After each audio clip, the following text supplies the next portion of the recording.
Hello everyone, wish you very happy and beautiful good morning also. Hello student, कैसे हैं आप सब लोग? आई होप आप सब लोग स्वस्थ होंगे, मस्त होंगे और अपनी पढ़ाई में व्यस्त होंगे। अरे चूँकि स्कूल तो बंद है तो पढ़ाई में कैसे व्यस्त होंगे? तो कोई ना, चूँकि इस कोविड-19 में हम सभी लोग स्कूल नहीं जा पा रहे हैं, ना आप स्टूडेंट पढ़ने जा पा रहे हैं, ना हम टीचर्स जा पा रहे हैं, तो क्या करें? ठीक है, हमारी हेल्थ भी तो देखना हमारे लिए ज़रूरी है ना। तो ऐसे में आप लोग परेशान ना हों, आपकी परेशानी को ख़त्म करने के लिए रैंकर पॉइंट आपके लिए लेके आया है ranker point online classes and downloaded video. बिल्कुल सही, online classes, live classes plus recorded video, ताकि आपकी परेशानी को सॉल्व किया जाए। हमारे रैंकर पॉइंट पर आपको सभी सब्जेक्ट में ऑल सब्जेक्ट की लाइव क्लासेस मिलेंगी, रिकॉर्डेड वीडियो मिलेंगे सभी सब्जेक्ट के हमारे विद्वान साथियों के द्वारा, जिनको आप साल में, दिन में कितनी भी बार देख सकते हैं, सुन सकते हैं, पढ़ सकते हैं। क्यों? क्योंकि लाइव क्लासेस के अलावा आपके पास वो वीडियो रिकॉर्डेड भी है। ठीक है, तो आप हमारे साथ रैंकर पॉइंट ऑनलाइन ऐप पर जुड़िए। अब आपको रैंकर पॉइंट ऐप के लिए करना क्या है, आप प्ले स्टोर पर जाइए, रैंकर पॉइंट ऐप को डाउनलोड कीजिए और हमारे विद्वान साथियों के साथ अभी आपके सारे सब्जेक्ट में सफलता हासिल कीजिए और अपने सारे कन्फ्यूज़न क्लियर करके अपनी ग्रेड को अपग्रेड कीजिए। ठीक है, कई बार ऐसा होता है ना कि हम पढ़ रहे हैं लेकिन हमें टॉपिक समझ में नहीं आया है, तो आप प्लीज़ रैंकर पॉइंट ऐप को डाउनलोड करें और हमारे विद्वान साथियों से ज्ञान प्राप्त करके सफलता हासिल करें। तो मुझे ऐसी आशा है कि आप लोग तैयार होंगे हमारे सभी विद्वान साथियों से पढ़ने के लिए, हमारे साथ रेगुलर जुड़ने के लिए। तो आइए अब हम मिलते हैं हमारे विद्वान साथियों से।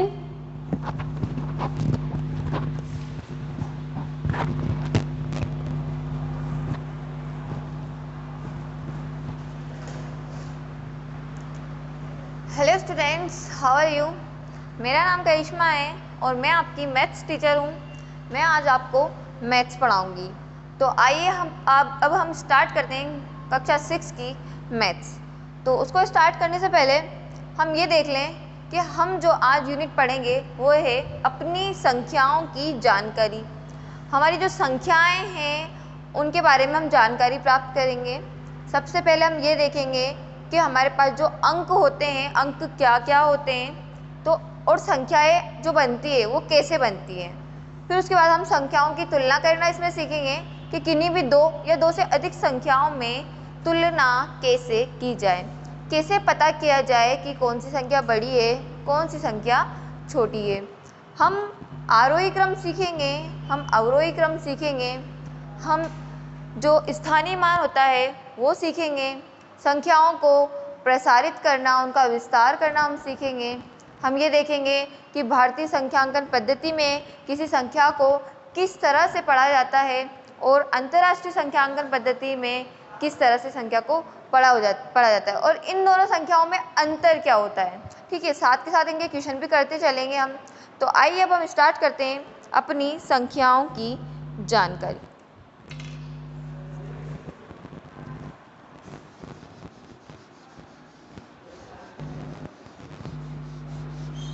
संख्याओं से आप पिछली कक्षाओं में भी परिचित हो चुके हैं। हम एक बार और संख्याओं के बारे में थोड़ा सा कुछ जानकारी प्राप्त करते हैं। तो आज की जो हमारी क्लास है वो है क्लास 6 और हमारा जो सब्जेक्ट है वो है मैथ।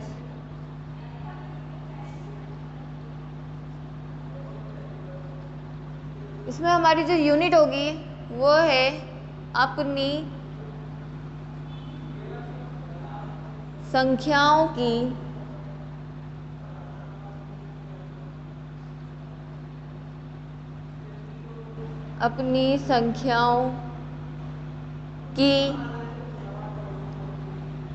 जानकारी।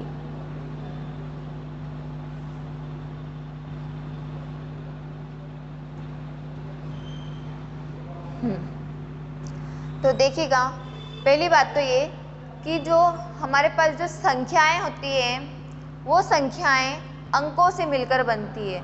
और अंक क्या होते हैं? हमारे पास इस अंक है 0, 1, 2, 3, 4, 5, 6, 7, 8, 9, टोटल यही अंक होते हैं ना। इन अंक के अलावा आपने कोई अंक देखा क्या? नहीं। तो जितनी भी छोटी बड़ी संख्याएं बनती है वो इन्हीं अंकों से बनती है, अर्थात अंकों से मिलकर ही संख्याओं का निर्माण होता है या अंकों से मिलकर संख्याएं बनाई जाती है। अब है संख्याओं की तुलना करना, यानी कि हमारे पास दो या दो से अधिक संख्याएं हैं, उसमें हमें बोला जाए कि संख्याओं की तुलना कीजिए, बताइए इनमें सबसे बड़ी और सबसे छोटी संख्या कौन सी है। तो वो हम कैसे पता करेंगे? तो आइए हम देखते हैं संख्याओं की तुलना करना। अब संख्याओं की जो तुलना होगी तो हमारा यहाँ पहला पॉइंट है कि अंकों के आधार पर, अंकों के आधार पर। अब अंकों के आधार पर कैसे, इसे भी हम एक क्वेश्चन से समझेंगे। अंकों के आधार पर कैसे, इसका फर्स्ट क्वेश्चन देखिएगा। जैसे कि हमारे पास कोई संख्याएं हैं यहाँ पर,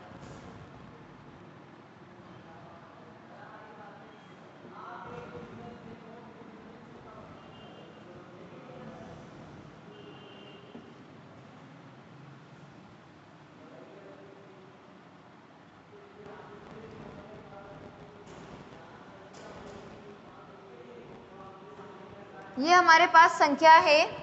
इसमें हमें अब ये पूछा गया कि सबसे बड़ी व सबसे छोटी संख्या ज्ञात कीजिए। तो हम यहाँ लिखेंगे सबसे बड़ी संख्या।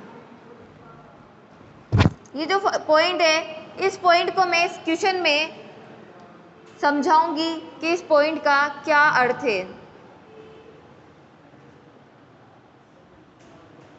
सबसे बड़ी संख्या, और एक पूछा गया आपसे कि सबसे छोटी संख्या।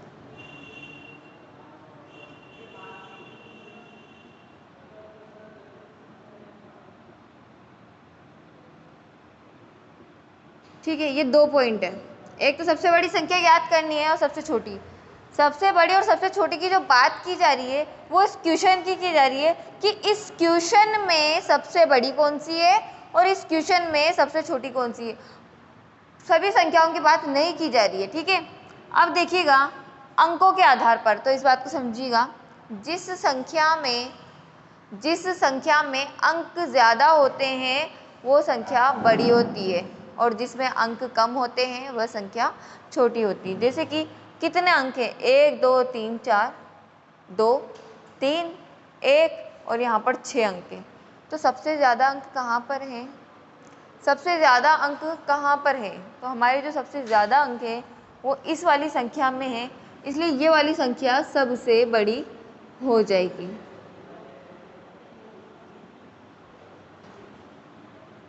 ठीक है, अब जो बोला है सबसे छोटी संख्या, सबसे कम अंक वाली जो संख्या होगी वो सबसे छोटी होगी। 4, 2, 3, 1 और 6, यहाँ पर एक ही अंक है। कितने अंक है? 1। तो ये वाली संख्या हो जाएगी सबसे छोटी संख्या, और यही होगा हमारा आंसर।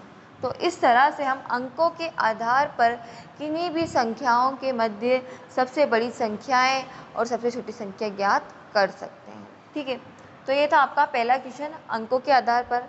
आगे बढ़ते हैं अब हम।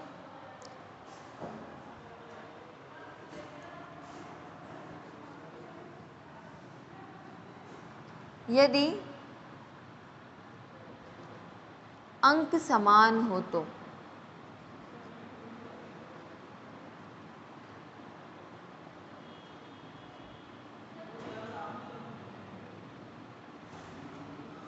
पहले अंक के आधार पर,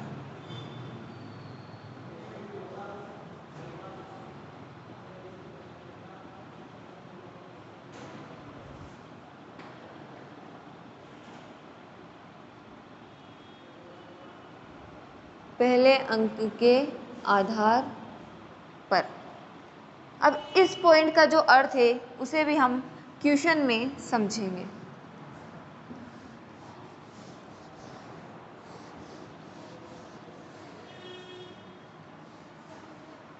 क्वेश्चन नंबर 2।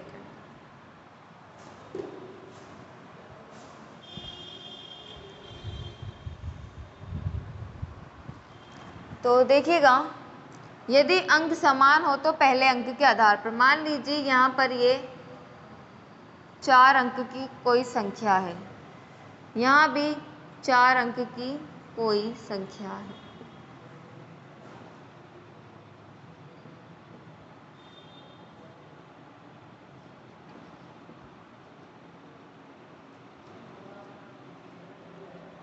कितने अंक हैं यहाँ पर? सभी में 4 अंक हैं। आपको सिखाया गया है कि जिस संख्या में अंक ज़्यादा होते हैं वो संख्या बड़ी होती है। तो बताइए इनमें सबसे बड़ी और सबसे छोटी संख्या कौन सी है? तो देखिएगा, यहाँ पर 4 अंक हैं, यहाँ भी 4 अंक हैं, 4 4 4, सभी जगह पर 4 अंक हैं। तो तब क्या करना है? यदि अंक समान हो तो पहले अंक के आधार पर, इसका अर्थ है कि सभी संख्याओं का पहला अंक देखेंगे। कौन सा अंक देखेंगे? पहला अंक देखेंगे। जिसका पहला अंक बड़ा होगा वो संख्या बड़ी होगी। ठीक है, जिसका पहला अंक बड़ा हो गया वो संख्या बड़ी हो गई। सबसे बड़ी संख्या ज्ञात करनी है हमें।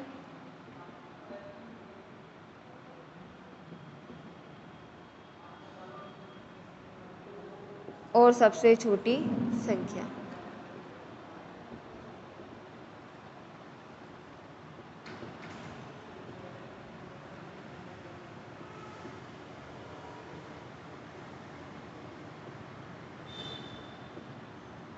ठीक है, अब सबसे बड़ी संख्या, सबसे बड़ा अंक 4 है, 3 है, 7 है, 6 है या 9 है? इनमें सबसे बड़ा अंक 9 है, इसलिए ये वाली संख्या हो जाएगी सबसे बड़ी संख्या। अब देखिएगा, याद करना है हमें सबसे छोटी संख्या। तो सबसे छोटा अंक 4, 3, 7, 6 और 9 में सबसे छोटा है 3। तो ये वाली संख्या हो जाएगी हमारी सबसे छोटी संख्या, और ये हुआ हमारा आंसर। ठीक है, तो जब अंकों की संख्या समान ना हो, असमान हो, किसी में कम किसी में ज़्यादा अंक है, तो हम ये देखेंगे कि जिसमें अंक ज़्यादा होंगे वो संख्या बड़ी होगी। लेकिन अगर अंक समान दे दिए, सभी में 4 4 अंक दे दिए या 3 3 दे दिए या 2 2 दे दिए, तब हम क्या करेंगे कि पहला अंक देखेंगे। जिस संख्या का पहला अंक बड़ा होगा वो संख्या बड़ी होगी। ठीक है, तो ये हुआ आपका क्वेश्चन नंबर 2। इसके आगे है कि यदि पहला अंक भी समान हो, तो यदि कोई संख्या दे रखी है, मान लीजिए संख्याएं हैं, इन सभी में आगे 4 4 होता, तो तब हम क्या करते? तो आइए देखते हैं। अब हम क्वेश्चन नंबर 3 से समझेंगे इस पॉइंट को भी।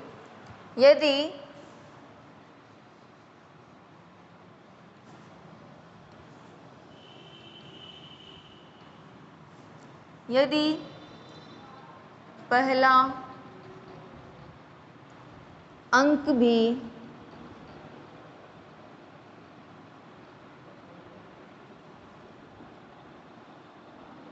समान हो, तो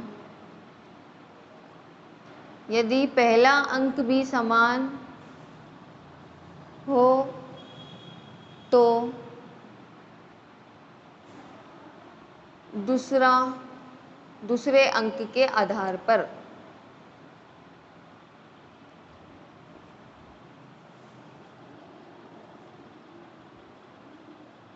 दूसरे अंक के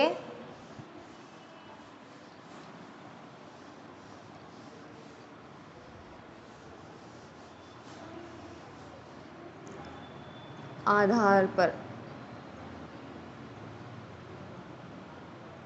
अब इस पॉइंट से मैं आपको क्या कहना चाह रही हूँ उसे हम क्वेश्चन नंबर 3 में समझेंगे। देखिएगा, यदि पहला अंक सभी का समान है, जैसे कि यहाँ 4 0 3 0, 4 3 0 3, 4 0 0 1 4 5 1 7। ठीक है, अब आप ये देखिएगा, इसमें हमें सबसे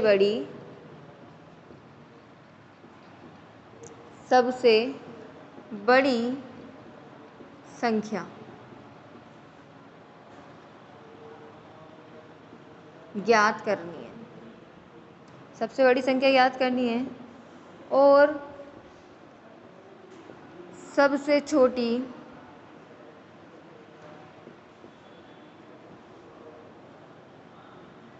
संख्या ज्ञात करनी है। तो देखिएगा, यदि अंक समान है तो सबसे ज़्यादा अंक जिसमें होंगे वो संख्या बड़ी होगी। यदि अंक असमान है, यदि और पहला अंक सबका समान है, यदि पहला अंक समान है तो हम क्या करेंगे, दूसरे अंक के आधार पर, अर्थात संख्या में जो अंक है सभी में वो समान है। ठीक है, 4 4 4 4। ठीक है, अब हम क्या करेंगे, पहला अंक देखेंगे तो पहला अंक भी यहाँ पर सभी में 4 है। अब क्या करेंगे, यदि पहला अंक भी समान है, या लिखा यदि पहला अंक भी समान हो तो दूसरे अंक के आधार पर, अर्थात अब हम दूसरे अंक को देखेंगे, जिसका दूसरा अंक बड़ा होगा वह संख्या बड़ी होगी। जैसे कि यहाँ 0 3 7 5, इनमें सबसे बड़ा कौन है, इनमें सबसे बड़ा है 7, तो ये वाली संख्या होगी सबसे बड़ी संख्या। अब है सबसे छोटी संख्या, तो आप देखिए 0 3 7 5 में कौन सा अंक छोटा है, 0 सबसे छोटा है, तो ये पूरी संख्या हो जाएगी सबसे छोटी संख्या, और ये हुआ हमारा आंसर। अगर अंक समान नहीं है तो जिसमें ज़्यादा अंक होंगे वो संख्या बड़ी हो जाएगी। दूसरा पॉइंट है, यदि अंक समान हैं तो पहले अंक को देखेंगे, जिसका पहला अंक बड़ा होगा वो संख्या बड़ी। तीसरा पॉइंट अपना ये वाला, यदि पहला अंक भी समान है, यदि पहला अंक भी समान है तो हम दूसरे अंक को देखेंगे, जिस संख्या का दूसरा अंक बड़ा होगा वो संख्या बड़ी होगी। तो ये था आपका क्वेश्चन नंबर 3। इसके आगे है अब हमारा नेक्स्ट पॉइंट, और नेक्स्ट पॉइंट क्या है, यदि दूसरा अंक भी समान है, पहला भी समान है दूसरा भी समान है, तब क्या करेंगे।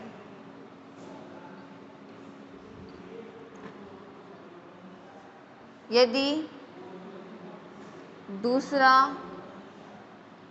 अंक भी समान है, इसका मतलब है कि पहला तो समान था ही सही और दूसरा भी समान हो, तो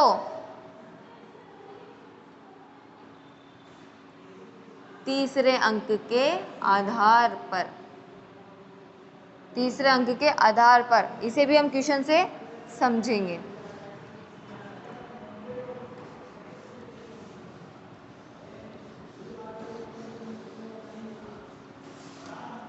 तो देखिए हमारे पास है क्वेश्चन नंबर 5, और क्वेश्चन नंबर 5 क्या है, यदि दूसरा अंक भी समान है, यानी कि पहला अंक तो समान था ही सही,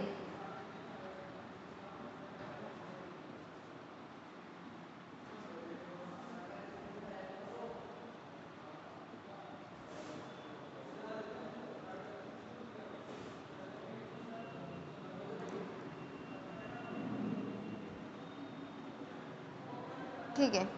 अभी हमारे पास ये क्वेश्चन है, हमें ये 5 संख्याएं दी हुई है। सबसे पहले तो हम ये देखो कि अंक कितने हैं, तो हमारे अंक है इसमें 1 2 3 4 4 4 4 4, तो ये वाला पॉइंट तो हमें छोड़ना पड़ेगा क्योंकि सभी में 4 अंक है। अब हम इनका पहला अंक देखेंगे, 6 6 6 6 6, पहला अंक भी समान है, कोई बात नहीं। हम दूसरा अंक देखेंगे, 7 7 7 7 7, ये भी समान है, कोई बात नहीं। हम तीसरा अंक देखेंगे, 0 1 5 4 8, ये अलग अलग है, ठीक है। अब जैसे ही अंक अलग हो गए तो जो सबसे बड़ा अंक है 0 1 5 4 8 में सबसे बड़ा अंक कौन सा है? सबसे बड़ा अंक है हमारा 8। ये वाला अंक सबसे बड़ा है, इसलिए ये वाली संख्या हो जाएगी सबसे बड़ी संख्या।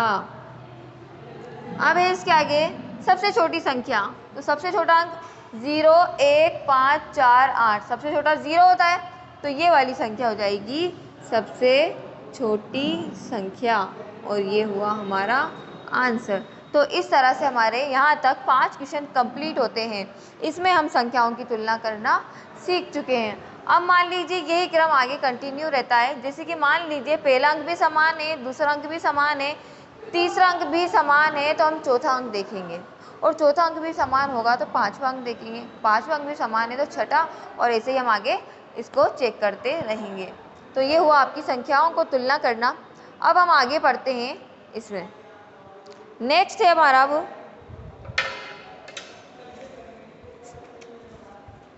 आरोही और अवरोही क्रम।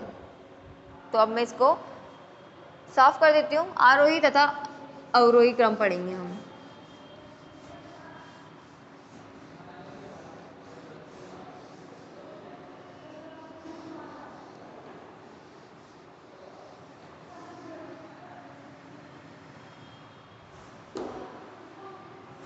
तो देखिए नेक्स्ट पॉइंट है आरोही क्रम। आरोही क्रम, इसको हम कंपैरिजन करके पढ़ेंगे। इधर है अवरोही क्रम।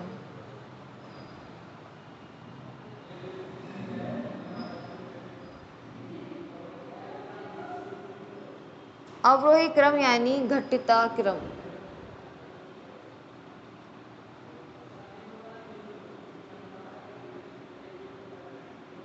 और आरोही क्रम होता है बढ़ता क्रम।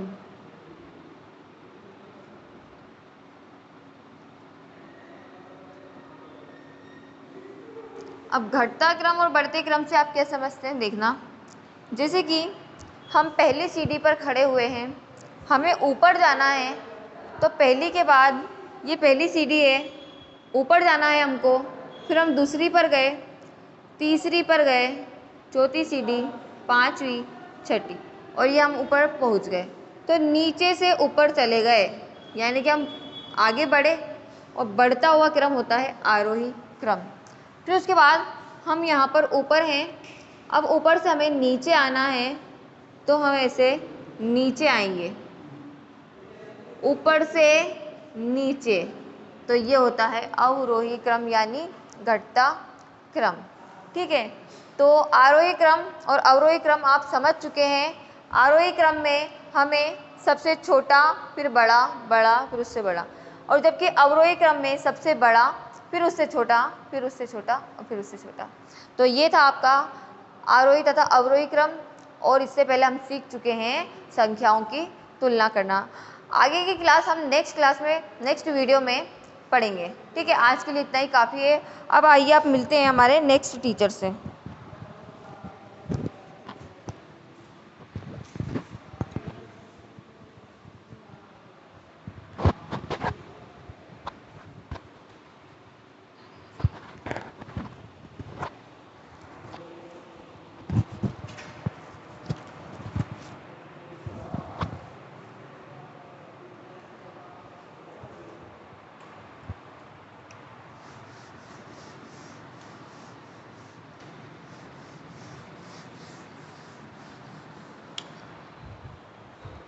हेलो स्टूडेंट्स, मैं Lokesh Verma, English teacher, ranker point की ऑनलाइन क्लास में आप सभी का स्वागत करता हूं, अभिनंदन करता हूं।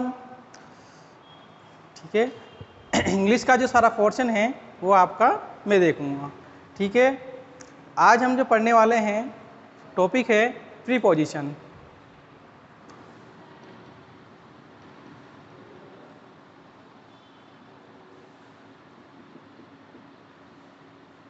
प्रीपोजिशन, प्रीपोजिशन मीन्स पूर्व सर्ग। क्या होते हैं प्रीपोजिशन, किस काम में आते हैं, क्यों इनका उपयोग किया जाता है। तो हम देखते हैं कि सेंटेंस में नाउन या प्रोनाउन का संबंध किसी दूसरे उसी सेंटेंस में किसी दूसरे नाउन प्रोनाउन से बताने के लिए इनका प्रयोग किया जाता है। सेंटेंस में नाउन प्रोनाउन का संबंध बताने के लिए इनका प्रयोग हम करते हैं। प्रीपोजिशन को हम संबंध सूचक शब्द भी कह सकते हैं, तो ये संबंधों की सूचना में देते हैं। ठीक है, तो स्टार्ट करते हैं हम। सबसे पहले प्रीपोजिशन है हमारा ऑन। ऑन का प्रयोग, ऑन का प्रयोग हम देखें तो कहाँ होता है? जब कोई व्यक्ति या वस्तु किसी दूसरी वस्तु स्थान के ऊपर होता है। जब कोई वस्तु किसी दूसरी वस्तु के ऊपर हो और स्पर्श कर रही हो तो वहाँ हम ऑन का प्रयोग करते हैं। जैसे मेरे हाथ में क्या है? ये मार्कर पेन है। ये अगर मार्कर पेन मेरी हथेली पर रखा होगा तो डेफिनेटली ये टच भी करेगा, स्पर्श भी करेगा। तो यहाँ हमें ऑन का प्रयोग करूँगा। जब कोई व्यक्ति वस्तु दूसरी वस्तु स्थान के ऊपर होता है और टच कर रहा होता है यानी स्पर्श कर रहा होता है तो वहाँ पर ऑन का प्रयोग हम करते हैं। ठीक है, तो हम इसमें लिखेंगे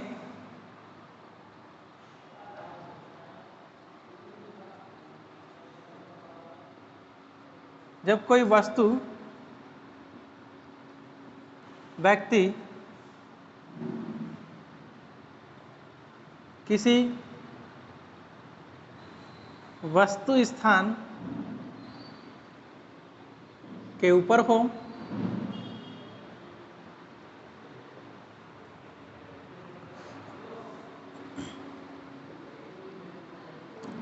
वह स्पर्श कर रहे हो तो ऑन का प्रयोग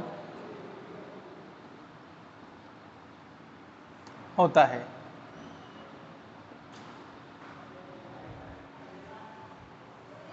जब कोई वस्तु व्यक्ति किसी वस्तु स्थान के ऊपर हो वह स्पर्श कर रहे हो तो ऑन का प्रयोग होता है। ऑन का प्रयोग कहाँ होता है? जब कोई व्यक्ति या वस्तु किसी स्थान या वस्तु के ऊपर हो और स्पर्श कर रहे हो तो ऑन का प्रयोग होता है। जैसे मैंने आपको उदाहरण देके बताया कि मार्कर पेन हथेली के ऊपर रखा हुआ था तो रखा होगा तो जाहिर सी बात है ये हवा में तो नहीं है, हथेली पर रखा हुआ है और रखा हुआ है तो स्पर्श भी कर रहा है। और जब कोई वस्तु व्यक्ति किसी वस्तु स्थान के ऊपर होती है और स्पर्श कर रही होती है तो वहाँ पर हम ऑन का प्रयोग करते हैं। ठीक है, जैसे हम एग्जाम्पल देखते हैं, उदाहरण हम देखते हैं। उदाहरण के तौर पर देखा जाए, अगर कोई बुक है, कोई किताब है, वो टेबल के ऊपर रखी हुई है, कोई किताब जो है वो टेबल के ऊपर रखी हुई है तो इसमें हम ऑन का प्रयोग करेंगे। कैसे करेंगे? क्यों करेंगे? क्योंकि किताब है अगर वो टेबल के ऊपर रखी होगी तो क्या वो स्पर्श नहीं कर रही होगी? बिल्कुल कर रही होगी। हवा में तो नहीं हो सकती, कहाँ हो सकती है? टेबल के ऊपर ही हो सकती है और स्पर्श भी कर रही होगी तो वहाँ पर किसका प्रयोग होगा? ऑन का प्रयोग होगा। जैसे the book is on the table. किताब जो है वो टेबल यानी मेज के ऊपर रखी हुई है। कहाँ रखी हुई है? किताब मेज के ऊपर रखी हुई है, स्पर्श भी कर रही होगी। अपना नियम भी यही कहता है इसका कि जब कोई वस्तु किसी वस्तु के ऊपर हो, किसी स्थान के ऊपर हो और स्पर्श कर रही हो तो ऑन का प्रयोग किया जाता है। नेक्स्ट देखते हैं example. Ram is sitting on the chair. Ram कहाँ बैठा हुआ है? राम चेयर के यानी कुर्सी के ऊपर बैठा हुआ है। अब कुर्सी के ऊपर अगर वो राम बैठा होगा तो डेफिनेटली कुर्सी को स्पर्श कर रहा होगा। व्यक्ति हवा में तो बैठ नहीं सकता है कुर्सी के ऊपर, स्पर्श ही करेगा ना। तो वहाँ पर किसका प्रयोग हम करेंगे? ऑन का प्रयोग हम करेंगे। ठीक है, Ram is sitting on the chair, the book is on the table. किताब जो है मेज के ऊपर है, राम जो है वो चेयर के ऊपर बैठा हुआ है, और दोनों ही सेंटेंस में जो सब्जेक्ट है वो एक दूसरे को टच कर रहे हैं। जैसे बुक जो है वो टेबल को स्पर्श कर रही है और राम जो है वो चेयर को स्पर्श कर रहे हैं। ठीक है, ये होता है हमारा ऑन। जैसे दिन, और कहाँ होता है इनका प्रयोग?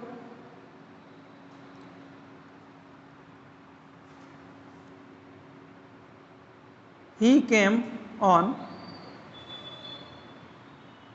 संडे, कोई दिन का नाम हो तो वहाँ होता है वो रविवार को आया, ही केम ऑन संडे, दिन के नाम से पहले। ऑन का अर्थ ही होता है पर, ऑन का अर्थ है पर। ठीक है, तो ये है आपका ऑन का प्रयोग। ऑन प्रीपोजिशन का प्रयोग इन अवस्थाओं में, इस स्थिति में किया जा सकता है। अगला प्रीपोजिशन हम देखते हैं, और कहाँ होता है?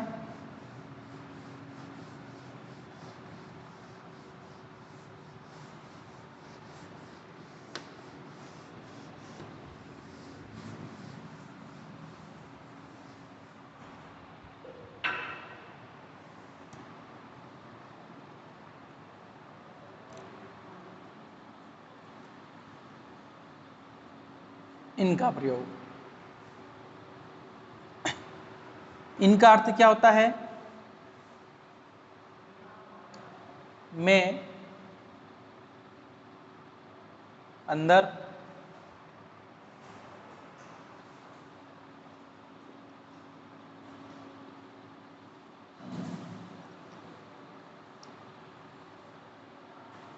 जब कोई वस्तु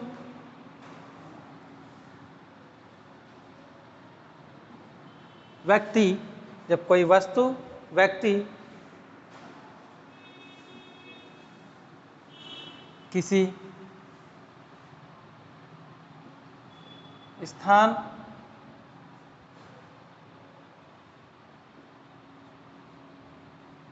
वस्तु के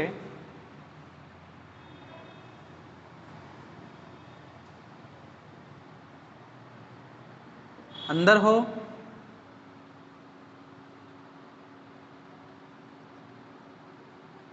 पहले से ही,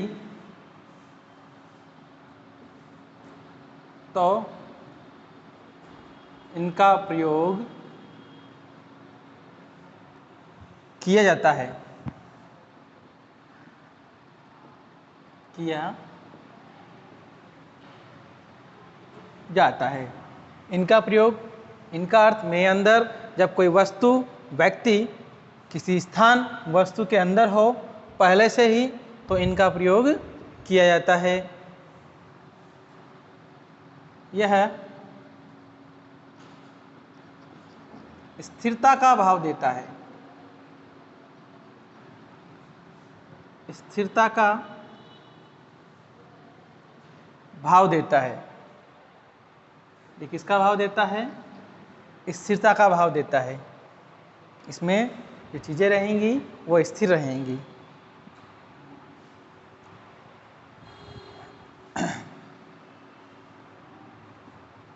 एग्जाम्पल अगर देखा जाए तो द बुक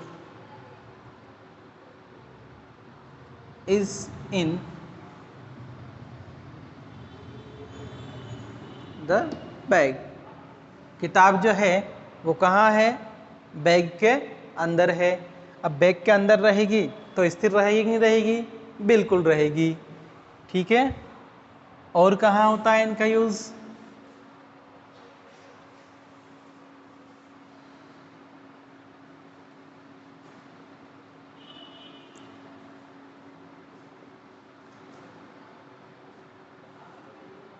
बड़े शहरों के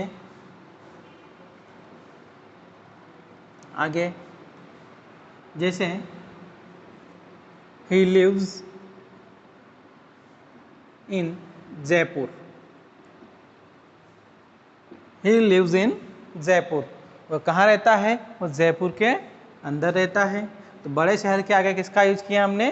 इनका यूज हमने किया। और कहाँ होता है? महीने व सन के पहले,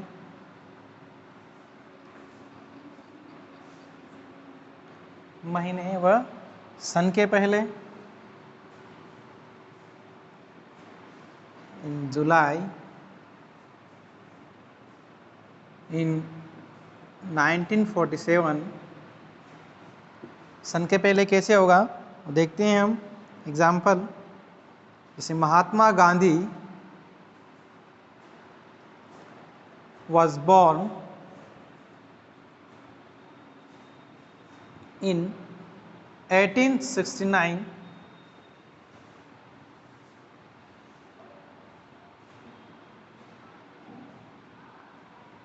at Porbandar in Gujarat.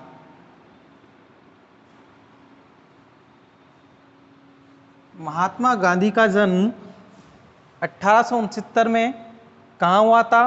Porbandar, Gujarat में हुआ था। तो यहाँ सेंटेंस में देखिए कि 2 बार इनका प्रयोग मैंने किया है। एक सन से पहले कर लिया और एक इस बड़ा स्थान में अगर कोई छोटे स्थान को बताना हो तो वहाँ एट, और बड़े स्थान के लिए इनका प्रयोग करते हैं। ठीक है, और सन से पहले यहाँ पर आ गया इन जुलाई इन 1947। और कहाँ होता है इनका यूज़ देखते हैं हम।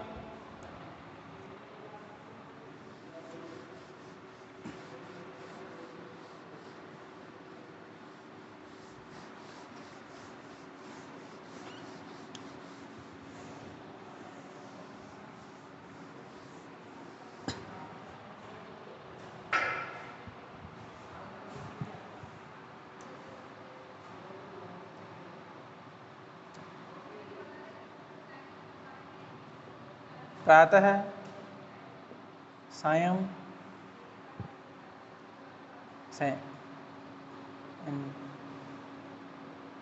मॉर्निंग, इन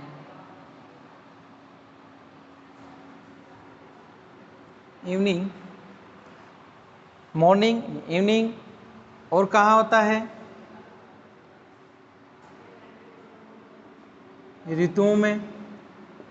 ऋतुओं में कैसे? इन समर,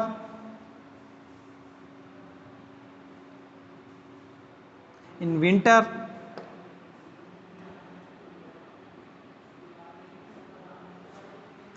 तो हमने देखा कि इनका यूज कहाँ कहाँ होता है। जब कोई व्यक्ति या वस्तु किसी स्थान के अंदर हो, पहले से ही वो स्थिर हो, तो वहाँ पर हम इनका प्रयोग करते हैं। महीने के नाम से आगे सन से पहले, और ऋतुओं से पहले, प्रातः सायं से पहले, यानी मॉर्निंग इवनिंग से पहले किसका यूज हम करते हैं? इन प्रीपोजिशन का यूज हम करते हैं। ठीक है,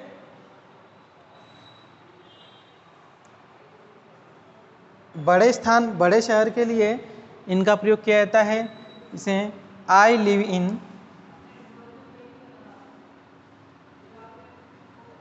आई लिव इन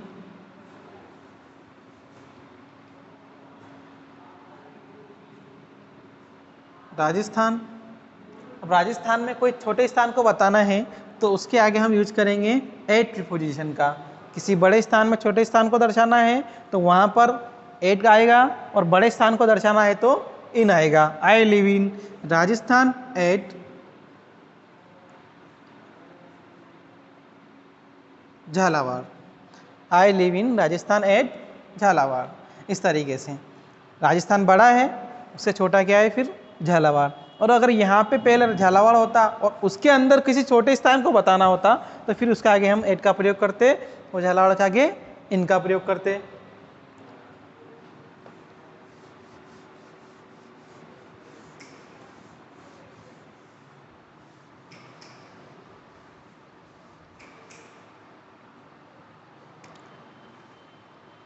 किसी स्थान के अंदर हो, जैसे सेज स्टैंडिंग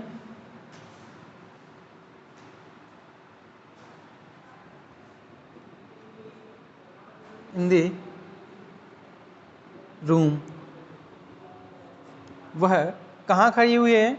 वह कमरे के अंदर खड़ी हुई है। तो यहाँ पर इनका प्रयोग क्यों किया?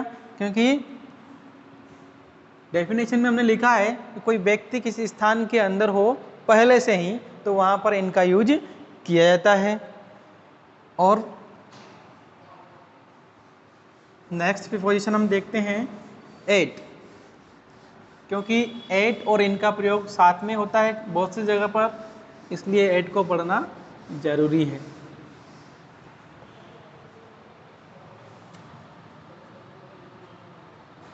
पर पहला यूज इसका होता है घड़ी का समय बताने के लिए।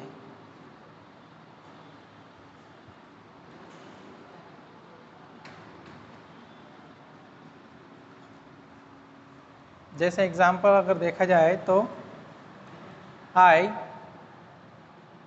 गेट अप एट 4 AM, मैं सुबह 4 बजे उठा। घड़ी का समय बताने के लिए एट का प्रयोग हो गया। और नेक्स्ट इसका यूज करते हैं की ओर के अर्थ में।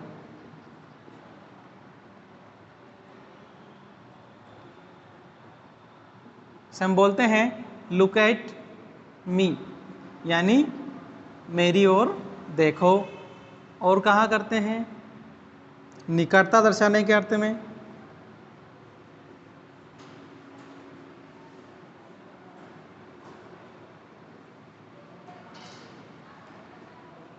जैसे एग्जाम्पल अगर देखा जाए,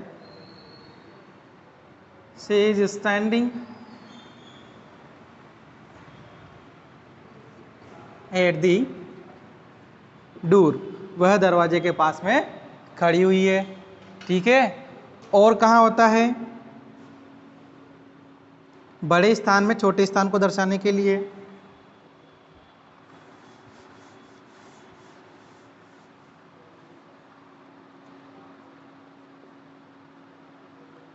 स्थान में छोटे स्थान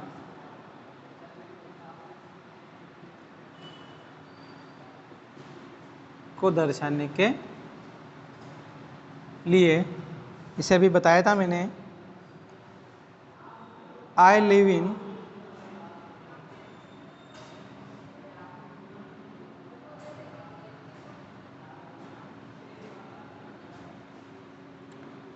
राजस्थान एट झालावाड़। राजस्थान बड़ा स्थान है, इसमें छोटे स्थान को बताने के लिए एट का प्रयोग हुआ है झालावाड़ के आगे।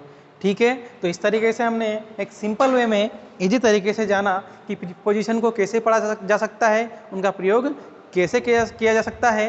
और आगे भी हम इसी तरीके से कॉन्सेप्ट समझकर प्रीपोजिशन को पढ़ेंगे, इजी वे में आसान तरीक़ों से पढ़ेंगे। अगर आप इसी तरीके से समझना चाहते हैं, अपने डाउट्स को क्लियर करना चाहते हैं, तो फिर डाउनलोड कीजिए प्ले स्टोर से रैंकर पॉइंट ऐप को और पाइए मौका सफलता प्राप्त करने का, विद्वान लोगों से पढ़ने का और सफलता हासिल करने का। ठीक है, धन्यवाद।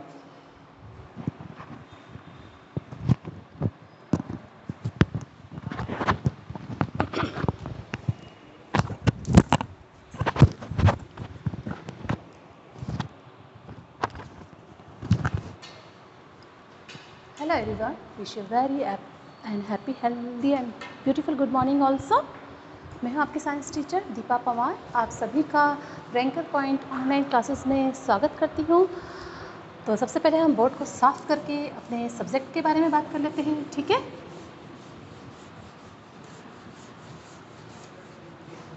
Now today we are taking class 8 subject science,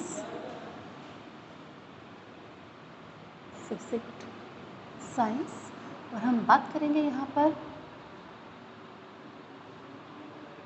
मैं चैप्टर का नाम और नंबर भी मेंशन कर देती हूँ। भोजन, हमारे पहले चैप्टर का नाम है भोजन। यह कहाँ से आता है?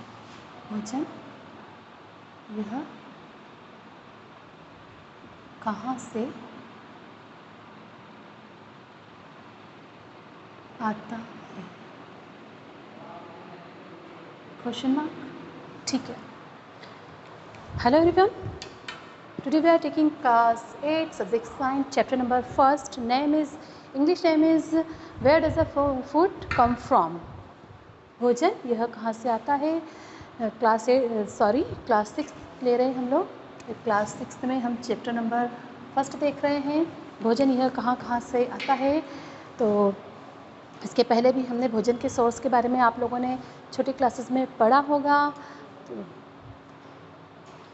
हम देखेंगे भोजन हमें कहाँ से प्राप्त होता है, कैसे प्राप्त होता है।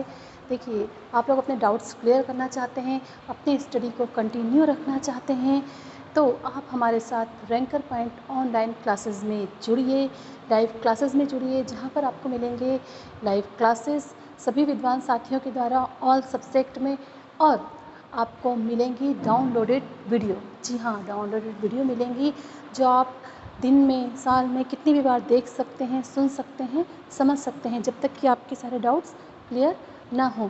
तो हम ले रहे हैं class 6 subject science chapter first, जिसका नाम है भोजन यह कहाँ से आता है।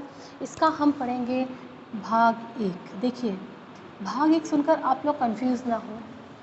हम किसी चैप्टर को पार्ट वाइज पढ़ेंगे। इसका रीज़न ये है कि कोई चैप्टर कितना बड़ा है, कितने पार्ट में डिवाइड हो रहा है, हम जस्ट हमारी एक क्लास में 1 या 2, 3 पैराग्राफ पर बात कर सकते हैं। इससे ज़्यादा अगर हम करेंगे तो फिर वो जल्दी होकर ना हमें पढ़ाने में मज़ा आएगा और ना ही आपको समझने में मज़ा आएगा। ठीक है, तो हम कोशिश करेंगे कि एक क्लास में आपको 2 से 3 पैराग्राफ पर डिस्कस करें। उनसे बनने वाले पर्टिकुलर कितने क्वेश्चन बनते हैं, हमें उस पर्टिकुलर पैराग्राफ में किस लाइन में क्या समझ में आया, हम ये देखेंगे। जिससे क्या होगा कि हमें क्वेश्चन कभी भी, कहीं भी, कैसे भी बन के आ जाता है, कैसे भी उठ के आ जाता है, तो हम लोग हर क्वेश्चन का आंसर देने में एबल रहे। ठीक है, तो हम देख रहे हैं भोजन यह कहाँ से आता है। हम इसमें मेन टॉपिक पर बात करेंगे। पहले में कुछ बिंदु हैं जिनको बोर्ड पर मेंशन किए देती हूँ। तो हम फर्स्ट पे बात करेंगे भोजन के सोर्सेस की। भोजन यह भोजन कहाँ से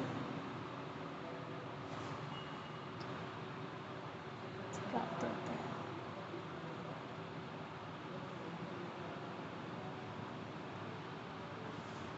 होता है इसके स्रोत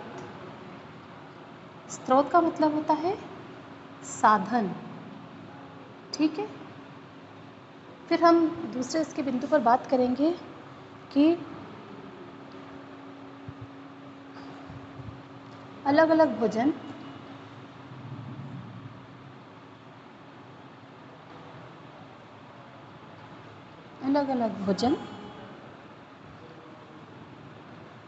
में अलग अलग सामग्री यूज होती है।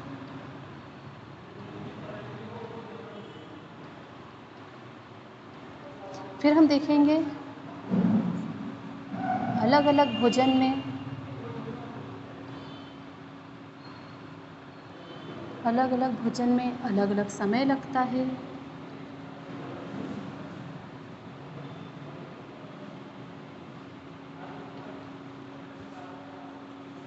फिर हम देखेंगे अलग अलग भोजन से अलग अलग तरह की ऊर्जा प्राप्त होती है। अलग अलग भोजन से अलग अलग तरह अलग अलग ऊर्जा प्राप्त होती है।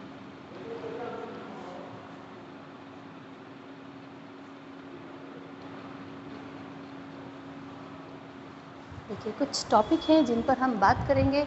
सबसे पहले हम देखेंगे भोजन कहाँ से प्राप्त होता है, कैसे प्राप्त होता है, उसके स्रोत के बारे में। इसमें सोर्स, साधन, वरना आप लोग सोचेंगे स्रोत क्या होता है, तो उसको साधन कहते हैं, सोर्सेस कहते हैं। तो सबसे पहले हम बात करेंगे। देखिए, चूँकि कुछ तालिकाएं दे रखी हैं आपकी बुक्स में, पॉइंट 1 में, पॉइंट 2 में कुछ सारणियाँ दिए रखी हैं जो कि आपको होमवर्क में फुलफिल करना है। सबसे पहले तो हम बात कर लेते हैं कि भोजन यह कहाँ से प्राप्त होता है। ठीक है, हमेशा क्वेश्चन में हमें कैसे भी बन के किसी भी रूप में उठ के आ जाता है, चाहे 1 वर्ड में आ जाए, चाहे 1 लाइन में, चाहे डिटेल में आ जाए, चाहे मेजर फॉलोइंग में आ जाए कि भोजन प्राप्ति के स्रोत बताइए, है ना। तो अगर 1 लाइन में आता है तो भोजन प्राप्ति के स्रोत हैं खेत खलिहान, पेड़ पौधे और जीव जंतु। जी हाँ, पेड़ पौधे, खेत खलिहान और जीव जंतु। तो भोजन प्राप्ति के मेन स्रोत क्या है? अभी हम बात की लेते हैं खेतों से जो हमें फसल के रूप में प्राप्त होता है, ठीक है। फिर हम देखेंगे पेड़ पौधे, और दूसरा हम देखेंगे जीव जंतु। देखिए, अब हम बात किए लेते हैं हमें कितना % कहाँ से अनाज का रेशो प्राप्त होता है। देखिए, भोजन, सबसे पहले हम भोजन की बात करें तो हमें ये कहाँ से प्राप्त होता है, चूँकि हमारे चैप्टर का नाम है भोजन, यह कहाँ से प्राप्त होता है। तो सबसे पहले अगर हम भोजन की बात करें तो जो हमें 80 से 90% का जो हमारा रेशो है, 80 से 90% जो हमारा भोजन है वो हमें खेतों से प्राप्त होता है। किस रूप में प्राप्त होता है? हमें फसल के रूप में प्राप्त होता है, हमें अनाज के रूप में प्राप्त होता है, चाहे वो अनाज गेहूँ हो, चावल हो, दालें हों, व्हाटएवर, कुछ भी हो सकता है ना। कि भोजन प्राप्ति का मेन स्रोत तो हमारा सबसे पहले 80 से 90% हमें खेत खलिहानों से प्राप्त होता है, अनाज के रूप में प्राप्त होता है। गेहूँ, ज्वार, मक्का, बाजरा, रागी, दाल, चावल, ठीक है। तो ये हो गए हमारे अनाज। फिर हम देखते हैं पेड़ पौधे। तो पेड़ पौधों से हमें प्राप्त होता है हमारे भोजन का 20% हिस्सा, जो कि हमें मिलता है फलों और सब्जियों के रूप में। फल और सब्जियां, देखिए, अलग अलग तरीके का खाना अलग अलग जगह से मिलता है, और अलग अलग तरीके के खाने से अलग अलग तरीके की ऊर्जा प्राप्त होती है। अलग अलग ऊर्जा, अलग अलग वैरायटी के खाने से कोई खाना हमारे शरीर को प्रोटीन प्रदान करता है, कोई कार्बोहाइड्रेट देता है, कोई विटामिन, कोई मिनरल्स देता है, और कोई वसा के रूप में हमारे शरीर की पूर्ति को फुलफिल करता है। तो अलग अलग तरीके से हमें भोजन प्राप्ति के स्रोत हैं, जिसमें मेन है हमारा खेत खलिहान, जहाँ से कि हमें फसल के रूप में अनाज प्राप्त होता है। फिर हमने देखा पेड़ पौधों से हमें फल, सब्जियाँ, दवाइयाँ प्राप्त होती हैं, जो कि हमारे लिए विटामिन और मिनरल्स का मेन काम तो पेड़, फल और सब्जियों के द्वारा ही होता है। अगर हम एक ही तरीके का भोजन डेली करते हैं तो हमारे शरीर में कई तरह की बीमारियां घर कर लेती हैं। अगर हम एक ही तरीके के डेली, सपोज हमने ले लिया, अगर हम सिर्फ तुअर की दाल और रोटी खा रहे हैं तो हमारे शरीर में, ठीक है, उससे किसी चीज़ को खाना भी, हमने सोचा ना, किसी चीज़ की अति भी बुरी होती है। तो ऐसे होता है अगर हम सिर्फ दाल खा रहे हैं, रोटी खा रहे हैं, तो हमारे शरीर में जो दूसरे पोषक तत्व हैं वो दूसरी सब्जियों के द्वारा, दूध, दही, अंडे, मांस, मछली, जिनका हम सेवन नहीं कर पा रहे हैं, जो दूसरे पोषक तत्व हमें दूसरे भोजन से मिल रहे हैं वो हमारे शरीर को नहीं मिल रहे हैं, और हमारे शरीर कई बीमारियों से ग्रस्त हो जाएगा। इसीलिए आपने देखा होगा कि हम भोजन को डिफरेंट तरीके में बनाते हैं, अलग अलग वेराइटियाँ बनाते हैं। इसीलिए मौसम, आप जानते हैं कि हर मौसम में हमारे सब्ज़ी और फल क्यों चेंज हो जाते हैं। हम चाहते हैं कि हमें सिर्फ मटर अच्छी लगे, लेकिन मटर 4 महीने अच्छी मिलती है। हम सोचे हमें साल भर नहीं मिले तो नहीं, जब उसमें जो पोषक तत्व हैं जो कि हमें ठंड में 4 महीने मटर खाने से मिलते हैं, सफिशिएंट है। 4 महीने बाद सब्ज़ी का सीज़न चेंज होता है, फ्रूट्स का सीज़न चेंज होता है। तो उससे क्या होता है, जब हम पूरे साल भर इस सीजनल सब्ज़ी और फ्रूट्स को खाते हैं तो हमारी बॉडी में कई तरह के विटामिन और मिनरल्स पूर्ति हो जाते हैं, जिससे हमारा शरीर रोगों से बचा होता है। इसलिए हम कहते हैं कि हम जो खाना बदल के खाते हैं, जो संतुलित आहार लेते हैं, वो हमारे शरीर को रोगों से बचाता है। ठीक है, हम थोड़ा ज़्यादा डीप चले गए, हम वापस अपने पॉइंट पर आते हैं कि भोजन कहाँ से प्राप्त होता है स्रोत। तो हमें होता है खेत खलिहानों से, फसल के रूप में। फसल कोई भी हो सकती है, गेहूँ, दाल, चावल, ठीक है। फिर हमने देखा पेड़ पौधे, जहाँ से हमें फल, सब्जी और दवाइयाँ प्राप्त होती हैं। देखिए, कई तरह के जो पौधे होते हैं वो मेडिसिन का काम करते हैं। तुलसी, नीम, स्पेशली हमने देखा है तुलसी सर्दी खांसी ज़ुकाम में यूज़ किया जाता है, तुलसी के पत्ते का। और नीम कई मेडिकेटेड चीज़ों में यूज़ किया जाता है, ठीक है।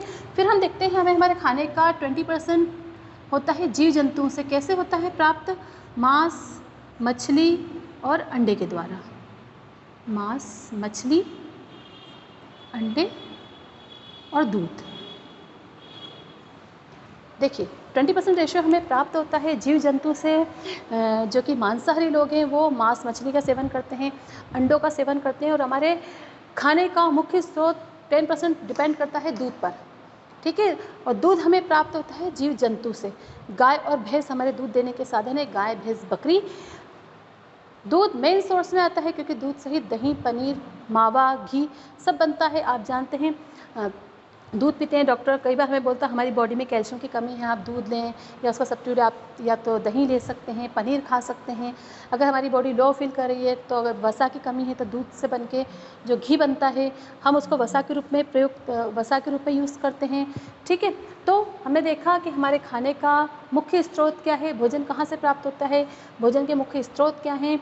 तो खेत खलिहान जो कि हमें फसल के रूप में, अनाज के रूप में प्राप्त होता है। दूसरा हमने देखा पेड़ पौधे, तीसरा हमने देखा जीव जंतु। ठीक है, खेतों से हमें अनाज के रूप में गेहूँ, चावल, दालें प्राप्त होती है। पेड़ पौधों से हमें फल, सब्जियाँ, दवाइयाँ प्राप्त होती हैं। और जीव जंतु से हमें मांस, मछली, अंडे और दूध मिलता है। तो ये तो होगा हमारे खाने के स्रोत। अब देखिए, हम चैप्टर में आपकी एक सारणी है, उस पर आप लोगों का थोड़ा सा ध्यान ले जाना चाहूँगी कि आप सबसे पहले अपने नेबर, अगर आपके पड़ोस में आपका कोई दोस्त रहता है, ठीक है, या अपने स्कूल के किसी फ्रेंड को या किसी और फ्रेंड को आप फ़ोन लगा के पूछें कि आज उसने पूरे दिन में क्या खाया, आज उसने पूरे दिन में क्या खाया। तो आपको क्या करना है कि आप एक सारणी बनाएंगे, एक तालिका बनाएंगे, और उसमें एक साइड तो आप लिखेंगे अपने दोस्त का नाम, ठीक है, आप लिखेंगे अपने दोस्त का नाम, और दूसरी साइड लिखेंगे उसने आज पूरे दिन भर में क्या खाया। ठीक है, सपोज़ आपने किसी फ्रेंड को फ़ोन लगाया तो उसने आपसे सुबह कहा कि मैंने सुबह नाश्ते में चाय पी और टोस्ट खाए। ठीक है, फिर मैंने दोपहर के खाने में दाल, चावल और चपाती खाई। ठीक है, रात के खाने में मैंने रायता, अचार, पापड़ और पराठे खाए और आलू की सब्ज़ी खाई। तो देखिए, उसके पूरे दिन का मेन्यू उसके सुबह के खाने से, नाश्ते से और रात के खाने से कितना अलग है। क्या वो एक ही तरीके का खाना पूरे दिन भर में खा पाया? नहीं खा पाया। हम एक ही तरीके का खाना पूरा दिन भर नहीं खा पाते हैं। हम अपने खाने में विभिन्न तरह की चीज़ें चेंज करते हैं। चेंज करने का मतलब ये नहीं कि सिर्फ हम टेस्ट के लिए।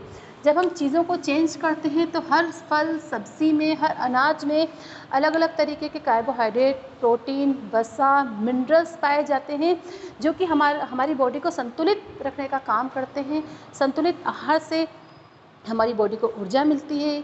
ठीक है, हम कमज़ोरी से बचे होते हैं। जब कमज़ोरी नहीं होती है तो रोगों से हमारे शरीर की रक्षा होती है। तो हम वापस अपने पॉइंट पे आते हैं कि आपने अपने फ्रेंड से पूछा कि आज से पूरे दिन में क्या खाया।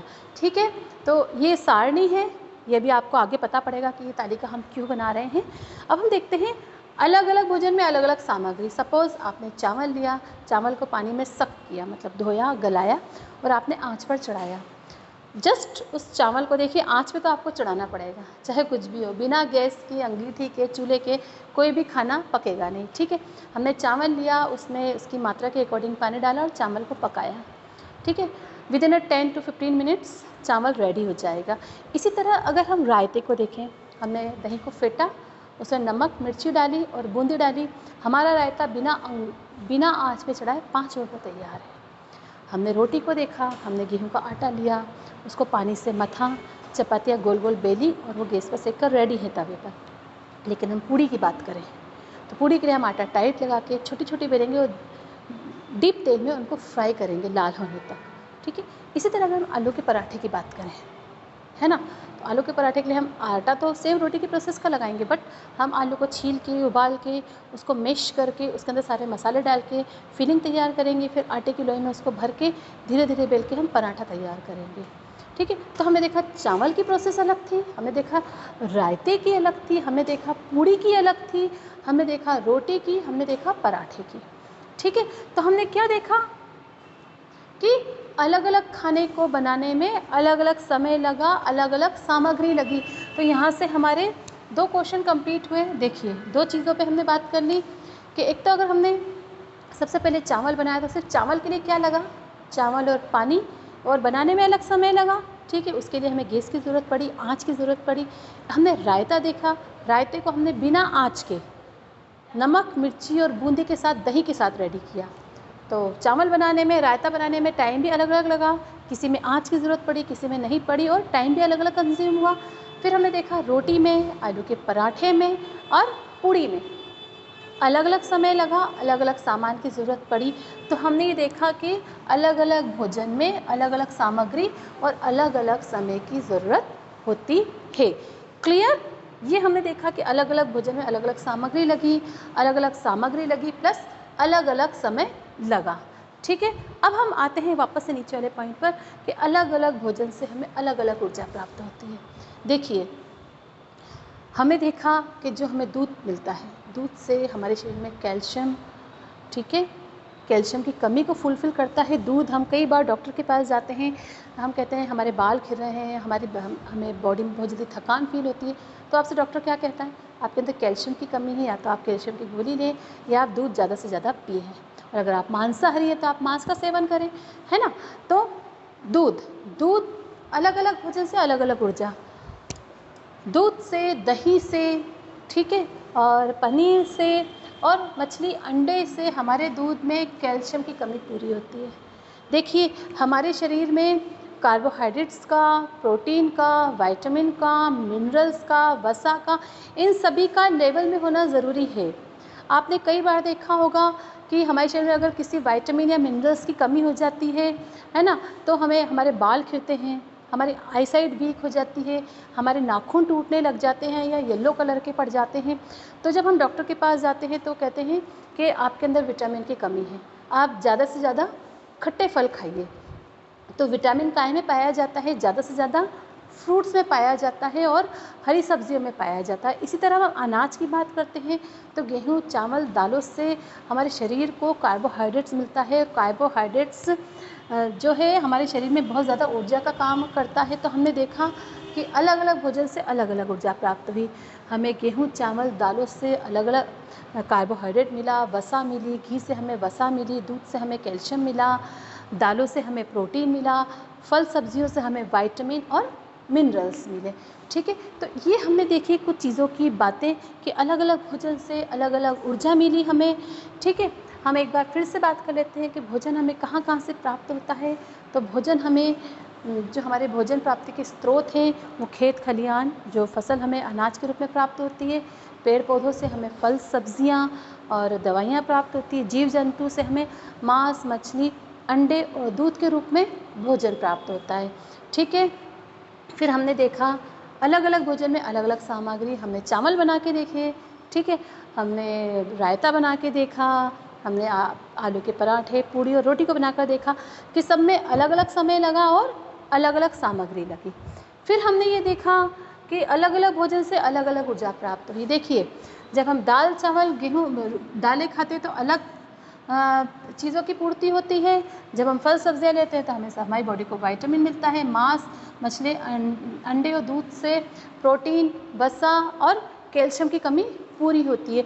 इस तरह से हम, तो कहने का मेन मतलब ये कि जब हम बदल बदल के अपने आहार में इन चीज़ों को लेते हैं तो हमारे शरीर में विटामिन, प्रोटीन, मिनरल्स, वसा का लेवल बना होता है और हमारे शरीर में ऊर्जा प्रॉपर तरीके से वर्क करती है। हम एनर्जेटिक होते हैं, ठीक है, बीमार नहीं पड़ते हैं, बीमार होने से बचे रहते हैं, रोगों से हमारे शरीर की रक्षा होती है। अब हम वापस से अपनी तालिका पर चलते हैं। एक तालिका दे रखी है आपके, जिसमें लिखा हुआ है कि आप अपने पास के पड़ोसी या मित्र से बात करें कि आज उसने पूरे दिन में क्या खाया। देखिए, कभी भी आप देखेंगे कि कभी भी खाने का मेनू एक जैसा नहीं होता है। हम बदल बदल के क्यों खाते हैं, है ना। एक तो हमारे टेस्ट चेंज के लिए नहीं, ये कुछ प्रकृति द्वारा दिया हुआ है कि इतनी सारी सब्जियां हमें हर सीज़न में अवेलेबल हो जाती हैं। तो किसी सब्ज़ी से हमें क्या मिलता है, किस सब्ज़ी से हमें क्या मिलता है, ठीक है। तो हम देखेंगे, इस तालिका की बात करेंगे तो यहाँ तो लिखना है आपको आपके दोस्त का नाम, ठीक है, और यहाँ लिखना है पूरे दिन में उसने क्या खाया, पूरे दिन में उसने क्या क्या खाया। हम लिख लेते हैं आपके फ्रेंड राम का नाम, उसने सुबह नाश्ते में खाया पोहा, ठीक है, दिन के खाने में उसने खाया